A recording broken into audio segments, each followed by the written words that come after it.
In today's video, I'm going to teach you how to use the measure tool in TradingView. Whether you're a seasoned trader or just starting out, understanding price movements and trends is crucial in making informed decisions. The measure tool is a simple yet powerful feature in TradingView that allows you to quickly analyze price changes, percentage differences, and even the time span between 2 points on a chart. If you're not already signed up for TradingView, you'll find a link in the description below to create your account and follow along. Now let's dive in and get started with this step-by-step guide. First, you'll need to locate the Measure tool in the TradingView toolbar. The icon can usually be found on the left-hand side of the screen alongside other charting tools. The Measure tool is specifically designed to help you measure price changes, percentage movements, and time spans directly on your chart. It's a go-to tool for traders who want to analyze specific price swings or trends in real time. Once you've found the Measure tool icon, simply click on it to activate the tool. You'll know it's active when your cursor changes to reflect the tool's functionality. Now it's time to select the starting point for your measurement. Hover your cursor over the point on the chart where you want to begin. This could be the top of a candle's wick, a swing high, or any other point of interest you want to measure from. Choosing the right starting point is important because it sets the foundation for what you're analyzing, whether that's a price increase, a drop, or a specific market move. When you've identified the starting point, click on it to set the measurement's beginning. TradingView will attempt to snap to the exact point you've selected.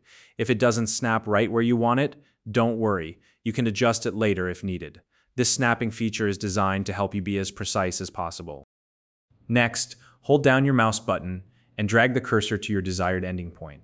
The ending point could be the bottom of a wick, a swing low, or any other point of interest. As you drag, you'll notice a highlighted line appears between your starting and ending points. This line provides a visual representation of the measurement, making it easy to see the price movement you're analyzing. Once you've reached the ending point, simply release the mouse button to finalize the measurement. Now that the measurement is set, an information box will appear on the chart. This box is packed with key details to help you understand the price movement. Here's what you'll find in the info box: the price difference between the 2 points, the percentage change to give you a sense of the magnitude of the move, the number of bars spanned between the 2 points. This tells you how much time has elapsed, and the timestamps or dates for both the start and end points. All of this information is incredibly useful for analyzing trends, identifying volatility, or spotting potential trading opportunities. If the measurement feels a bit off or hard to see, you can zoom in or adjust your chart view to refine it. This is especially helpful when working with smaller or more detailed measurements. Don't hesitate to take the time to fine-tune your view for greater accuracy. Finally, use the metrics displayed in the info box to analyze the price moves, trends, or volatility you're studying. This data can provide valuable insights into market behavior, helping you make more informed trading decisions. Whether you're evaluating a potential entry point, analyzing a past trade, or spotting patterns, the Measure tool is a reliable companion for your analysis. If you found this video helpful, please like and subscribe.